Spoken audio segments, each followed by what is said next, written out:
Everybody, welcome to the Training, Learning, and Development community. Thank you for joining us. I know we have some folks in the live audience already. Let's take a look. We shall see who is here. Aside from Skye Suttie, our guest today, Anoop Gill is here, John Murphy. Kim is going to be here soon, and we'll see if more people join as we progress through another member showcase here at TLDC. I'm so excited to have with us today Skye Suttie. Skye is a senior manager, organizational and learning development over at Openly, and we're going to talk about that a little bit. We're here is to just sort of get to know the TLDC membership a little better, trying to get a handle on what this L&D culture is, all these teachers that are transforming into instructional designers, all of these different things that are happening in the L&D space. Have dozens and dozens and dozens of these conversations, and you can find them all on the tldc.com website if you're interested in just learning more about the people that are in this space. And so, Skye, thank you for doing this. It's a Friday. It's sort of early afternoon here on the West Coast. It's the last day of school for my 9-year-old, which I'm sure he's very excited about. Yeah, it was pajama day, but well, actually, we thought it was pajama day, so I think he may have been the only one dressed in pajamas. We saw it somewhere. I love that. I work remotely, so I'm like, every day is pajama day. There you go. Exactly. Yeah, so would love to ask you a few questions about what you do, the kind of work that you do. And one of the things that I'm very interested in is because I have an English degree, went to Sonoma State University way back when. Right. Yeah, and you have a background in English and are now an instructional designer. How did that happen? Yeah, so as you mentioned, so I have 2 degrees in English Lit, and when I was in graduate school, as can happen, my second year of grad school, we were going to be teaching assistants, and we came in, we had a week of training where we were given a syllabus and then you were just put into the classroom. So, totally prepared. I was amazing. No regrets. Absolutely not. It was a steep learning curve. If anything, I wish I could find those students and be like, I'm sorry. Cause I know I was like super strict. I was also only like a couple years older than them. So it's just a weird dynamic there. So I stayed there for a couple of years and I just kept teaching, and I was teaching gen ed requirements. So I taught like composition, I taught introductory British Lit, introductory American Lit. And, like you often hear that, like, if you love what you do, you'll never work a day. Well, I mean, I loved literature, but teaching, Shakespeare and poetry to mainly agriculture and engineering students, I would say like that can kind of crush your spirit at times when they walk in and they're like, this sucks. And I'm like, but it doesn't. It's amazing. It's Wallace Stevens poetry. But then I eventually, while I was still at Clemson, started teaching technical writing and business writing. And what a difference when you have like buy-in from your audience. And so I was like, okay, this is great. But so I was down in South Carolina, and then I eventually wanted to move back to New York because that's where I'm from and that's where my family is. And I, looked around. It's funny, just, tangent slightly. I had actually, once I left Clemson, was like, I don't want to teach anymore. I don't want to do this. Yeah. And I was trying to change industries, but everything I kept being drawn to in terms of jobs were related to education in some way. And so it reminded me of, if you've read Never Eat Alone by Keith Ferrazzi, he talks about like your blue light. And so I'm like, okay, education, teaching is clearly mine. So I eventually made my way into a workforce development program, and that's where I was for the bulk of my career. And I taught business communications there, and eventually started, having the opportunity to train like my colleagues. I was nominated by my executive director to be one of the facilitators of new hire orientation. And I just loved it. It was just so fun to go in and like, you get the energy of new hires and coming in, you're talking about, this is what we do, this is why we love what we do, and just all of those different opportunities. And then I was only supposed to do that for a year. And I talked to the director of national staff learning at the time. And I was like, yeah, a year's not going to work for me. And I managed to finagle it that I did it for like 5 or 6 years. And I started to do other things like managing through influence, And then eventually that team tapped me to redesign the managing program. And that's what I did. And that was in 2020. So, nothing else was happening of significance during that time. It was a super chill time. I'm just kidding. Obviously it was like during COVID. So having to like figure all that out, Yeah. taking a program that had been mainly delivered in person and completely converting it to being fully remote. Wow. So I was tapped to do that. And that's really how I got into the just L&D space. And I just loved it. And I quickly learned there is a difference between teaching and facilitating. Yeah. And it took me a while to like navigate that difference. But I mean, I think I finally got it. And, I still continue to do that. Very interesting. So along those lines, like, would you have just some general advice for some of the teachers out there that are trying to transition into instructional design right now? Is there anything that you could sort of add to that? Because we have especially last year, this audience completely just changed from, generally being practicing instructional designers to a lot of, sort of entry level instructional designers coming in from being teachers from K through 12, especially. Any advice? My first thought is just like, wow, enjoy the freedom. Mm. My sister, I'm the youngest of four, and one of my sisters is a science teacher, and I see what she has to deal with just in terms of like bureaucracy and a very like prescriptive curriculum. And I think, part of what I've always loved about, being in this space is you identify a need, and then you can just go figure it out. And then Yeah. you can like tap into people and be like, hey, I'm thinking this, but you don't have to, there like as not as much red tape.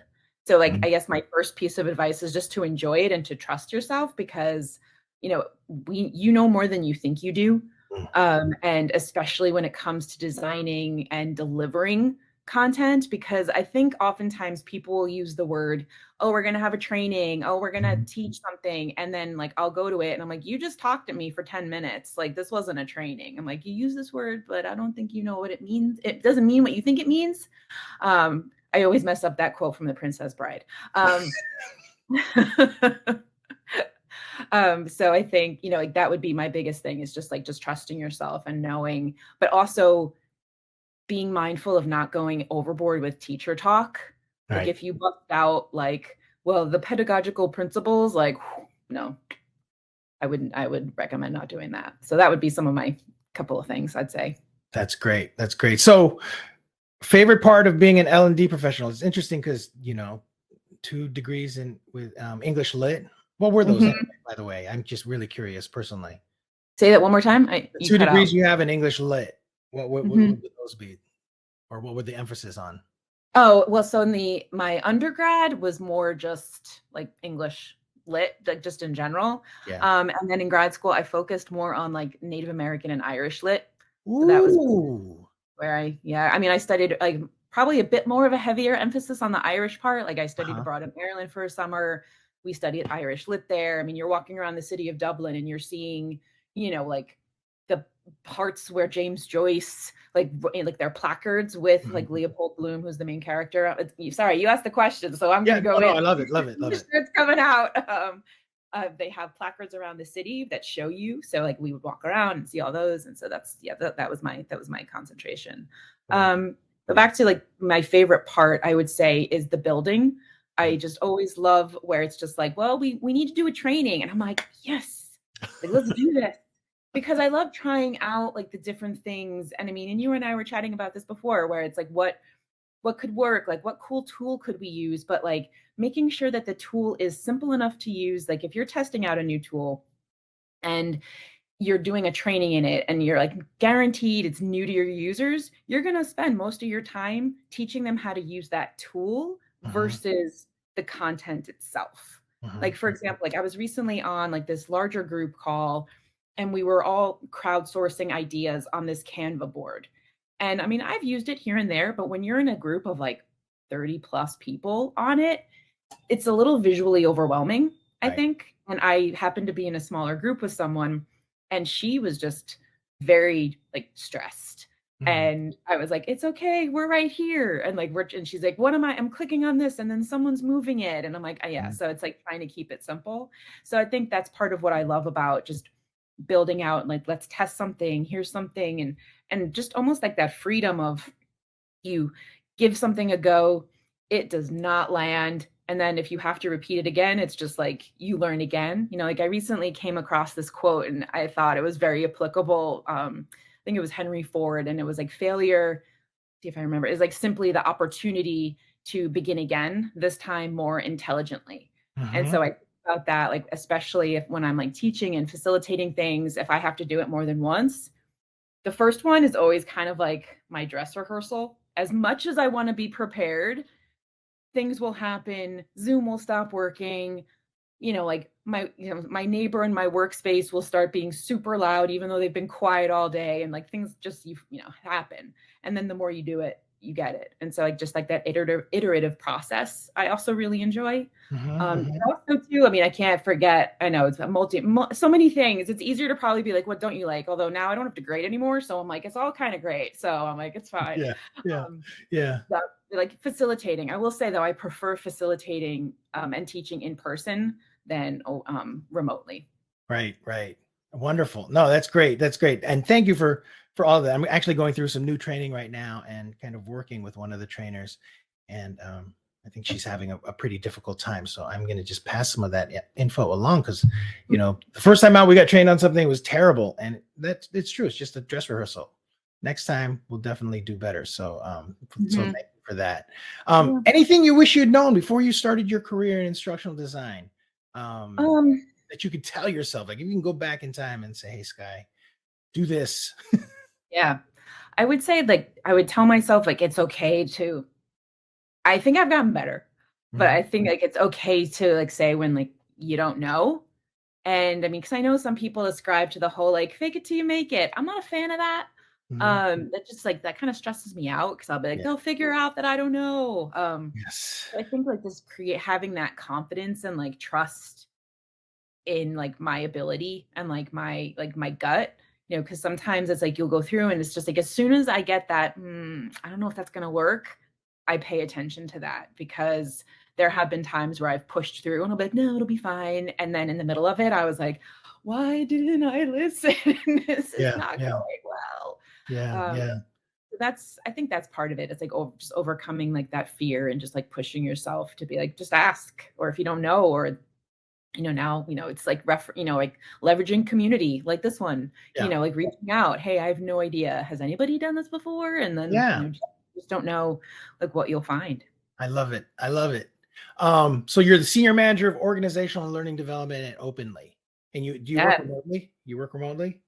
Yes. Hmm. Okay. Yeah, So we any challenges with that? Because that you're senior manager of that's that's a a nice title to have. Um and working remotely, that there must be some challenges to that. yeah, it's, well, one, it's, I don't know if I'll ever be able to go back into an office. Mhm. Even though I just said, I'm like, I love facilitating in person. Yeah, I do. And I do still to have the opportunities to do that. Like I'll travel to different places. I'm going to be doing that in a couple of weeks. We're going to be having a team offsite in Chicago. But I will say, like with remote, some of the adjustments. Oh, I see Anoop. Anoop's my colleague, and she joined. Thanks, Anoop. Um, so I think some of the things I've hit, like, or really hit, because like we all started to work remotely during COVID, but it was different, because it was like with a company I'd been with for a long time, and so then transitioning into a new role at Openly, I think the first thing was social isolation. That was something I really had to just be very mindful of, and so I've started to be very intentional about having like reaching out, having those connections. Our company uses Slack very heavily.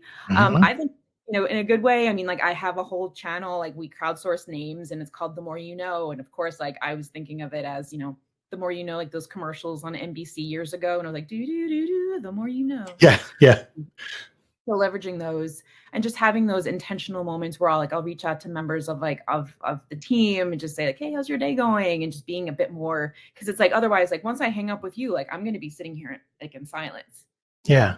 So it took me a while and to get used to that. So I think it's about having those intentional like check-in points and just reaching out to people. Like our team does things like where we have like different like Slack challenges where we'll pose different questions to each other and then people respond. And it's a way to get to Ah, know each other.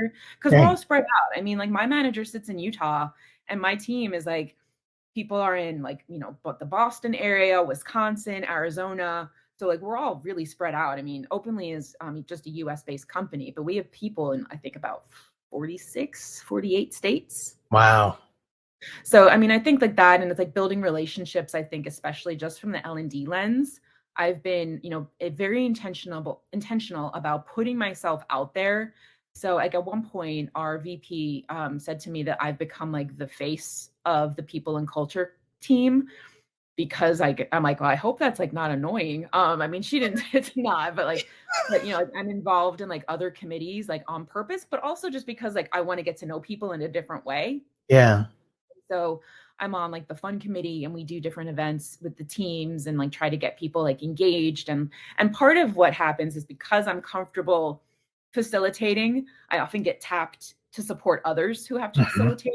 Like I've been working with some leaders and like coaching them on how to develop their presentation skills because they get a little bit nervous, which happens. I mean, everybody gets nervous. I mean, I was nervous before this. It happens. Yeah. Welcome to a human being. Like, and so I think like that's part of it. But I think of it not only just as an employee, but also just in the space of being in learning and development, because I think something like as an educator, I take that responsibility very seriously of creating a safe space for learning, that it's okay to say, I don't know, or I tried this, it didn't work well. And I think that like psychological safety is very top of mind for me. And I just finished a book club where it's like 4 stages of psychological safety. It's very, very good. It's only like 180 pages. Highly recommend. Okay. But it's just as an educator, I think we have that responsibility to, create like to make sure people feel included, to make sure people feel heard and seen. And so I think through that lens, I will often be the one who reaches out first. Like I'll pay attention to things, develop those relationships with people. And it's just, because you lose something over Zoom.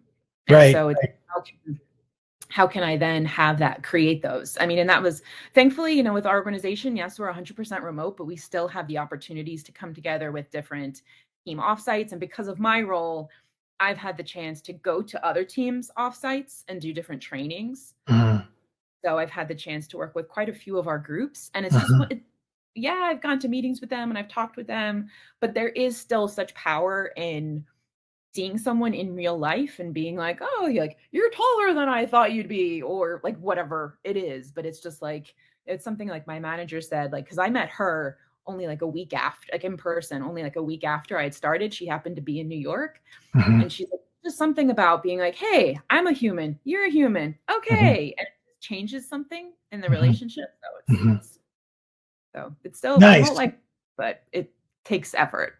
It seems like you probably get pretty busy on Slack. Like it seems like I could imagine your organization like, okay, we got to bring Skye in on this. Let's bring Skye in on this. Like, especially when anything facilitation related comes up, you're probably like on speed dial on the DMs on Slack for everybody at Openly. It happens. I mean, I don't mind that, right? Because it's like they're the subject matter experts on theirs, but like, on their content. Like, you don't want me to train actuaries or anything like that. Right. But then coming in and just like supporting them. And, that was one of the groups I worked with in person. I went and with our insurance product team. Nice. Awesome. And speaking of a group, I have, you had on your LinkedIn profile about how you trained like, I think 750 young adults in professional business communication. At once. I'm just kidding. What was that about? So that was part of the workforce development program I worked for. So I was a teacher there for quite some time. And I just taught like this so that students would be with us for a year. And so for the first 6 months, I would be one of their teachers, and I taught like business communication skills. So things like, email etiquette, elevator pitches, public speaking, grammar. I remember when I came in and they're like, oh yeah, you're going to teach grammar. And I was like, sure, that'll be fine. I have a degree in English. And then it was like compound complex sentences and how do you use semicolons effectively and commas? And I was like, what? I was like, it's like one of those skills where I knew when to use them, but to have to teach it to somebody else, I was Yeah. like, teacher's the student right now, like, let's go. And yeah, I Wow. stayed a chapter ahead when I first started. Oh, Yeah. that's hilarious. No, I know how that goes. Yeah. Oh, that's great. So at Openly now, how are you using technology to enhance what you do? So I have to find ways, I mean, of course, like, so we use Zoom. Like I mentioned, like Slack is life. Definitely have become more of a connoisseur of Slack. I mentioned there is like the learning and development channel. Mhm. Also do some other, and so like try to, I mean, if I had my druthers, I would just post to them all day of like, you should read this and you That's should read funny. this. And it's just like, That's oh funny. wait, y'all have other jobs. This is so let me be mindful of that. We are using a skill academy. We just recently launched use Udemy. So Okay. we've been using that. But in terms of like trainings that I'll do, I guess it's almost like, am I old school? Because like I'll use Google Suite, excuse me. And so we'll use, of course, like, PowerPoint slides, but I try to use like breakout rooms as much as I can. Mhm. Jamboards, especially. I've recently discovered or like came across Padlet. I'm not sure if you've heard of that one, but I'm like low key obsessed. It's Ooh, just it's free, it's easy to use. I figured out how to use it in under a minute. So I highly recommend that one, especially that's just like a great like almost like you can create a board of like resources and it links to different things and it's just I'm using that right now and I'm in love. I'll sometimes test out Canva. Sometimes I'll use Lucid, but similar to what we had talked about before, I want to make sure to keep it simple. mhm. I don't want to come in and we have some people on staff who've because we use Macs, and so we have some people never used a Mac. So Yeah. there's a learning curve there.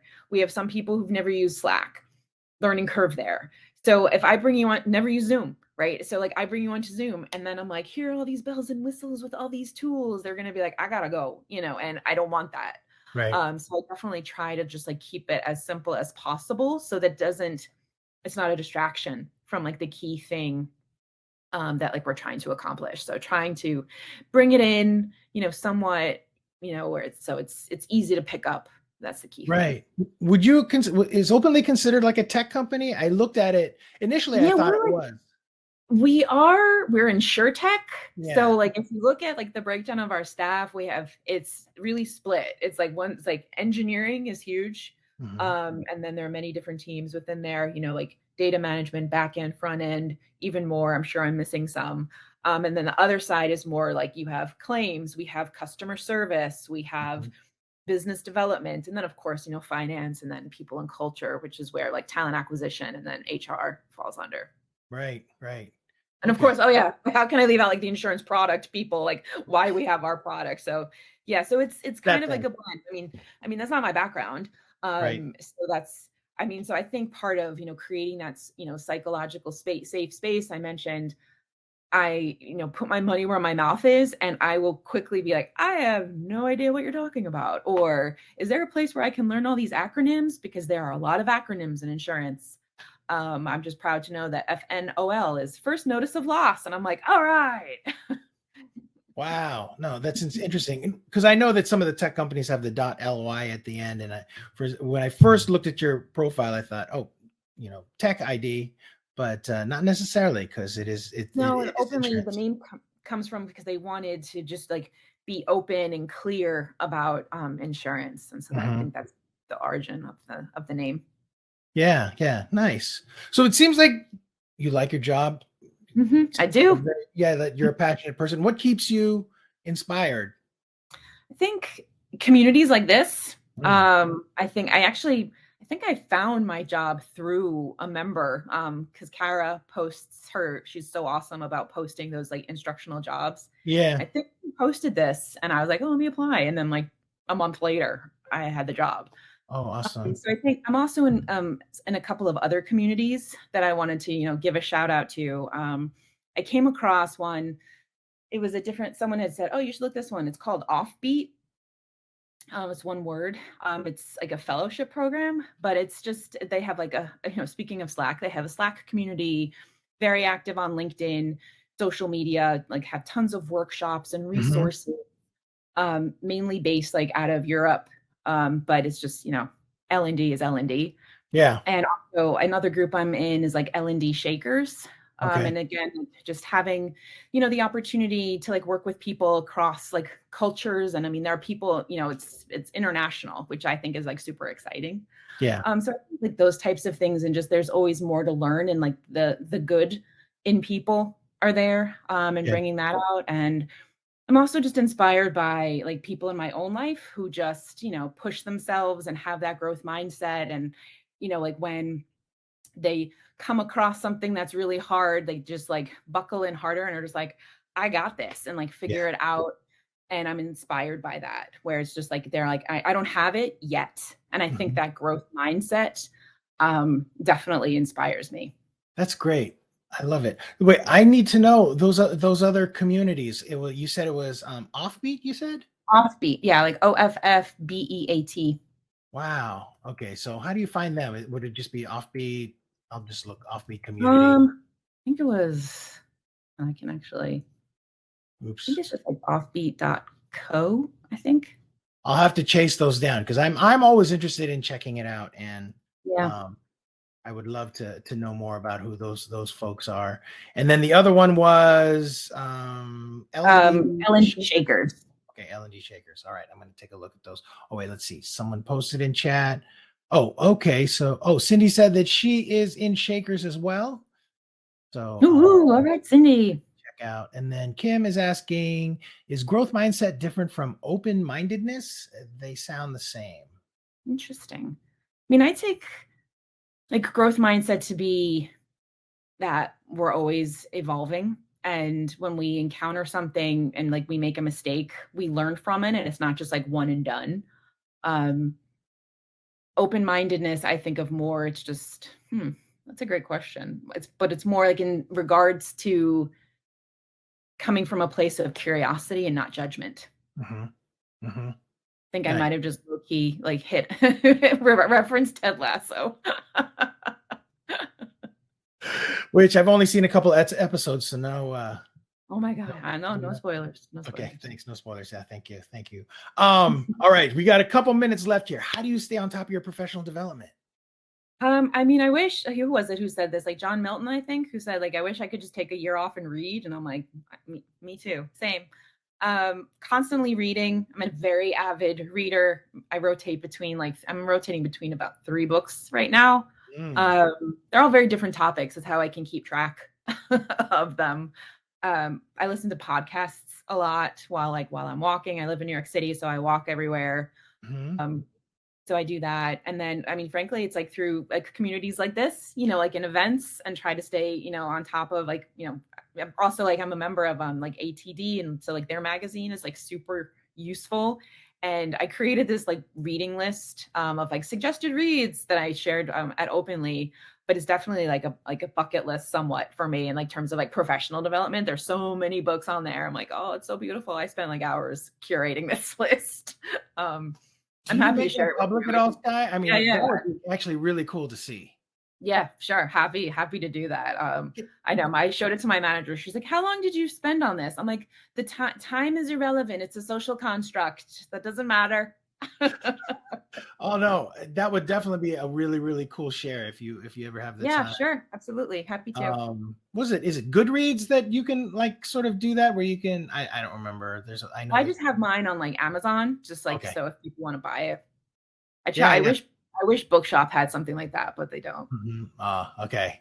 Nice. All right. So if you weren't an L&D professional, what would you be? I think I would have gone into sustainable architecture. I had Wow. very different. Wow. Um, I loved Legos as a kid. I actually wanted to be an architect. And then I remember, speaking of not having a growth mindset, my dad was like, well, you got to be really good at math and science. I'm like, well, there ends that dream. Because I was definitely like a humanities kid. Yeah. But I think like that was something like I would want to, especially just in New York, here, there's so many buildings that can be like repurposed and made more efficient instead of like that tearing down, which can be so unfortunately too common, where they just like tear down things and then rebuild something Right. like really quickly. Yeah. That happens a lot, unfortunately, but that's probably what I would go into. I know, very, very different. Yeah, I love it, Skye. It's very, very cool. Okay, so and I actually have one last question that was submitted by Anoop. What do you feel are the biggest challenges employees face in developing their skills? Great question. I think people get caught up in how much time things will take. And so Mm, they create these barriers of, I don't have enough time for it. And I think sometimes it can be those mental blocks that get in the way when you can learn in, I mean, you and I were talking about micro learning earlier, whereas, but it's just like chipping away at something like, something as like, you know what, instead of watching the news in the morning, I'm going to turn off the TV and I'm going to read a chapter in my book, and mm, that type of thing. And then mhm. before you know it, you've finished it. So I Yeah. think it's just like creating, like making learning a habit and not just like it only happens because your manager is making you go and do it. And that Mhm, there are so many opportunities throughout the day where you can learn, like, going for a walk. I listen to podcasts when I'm at the gym. I'm listening to a book and my facial expressions are probably giving away what I'm listening to. I'm like, or yeah. whatever it is. Yeah. Yeah. But I do think like those moments exist throughout the day of just constantly where we can constantly learn. Love it. Okay. No, that's great. Thank you for that answer. And let's see, Yeah. I am taking a look here. Cindy's saying, I did a growth mindset session for my team today. Growth mindsets are driven by a desire to learn. Absolutely. Yeah. And Bobby is saying that it strikes me that open mindedness can be passive, where you're willing to receive new information, whereas growth mindset is active.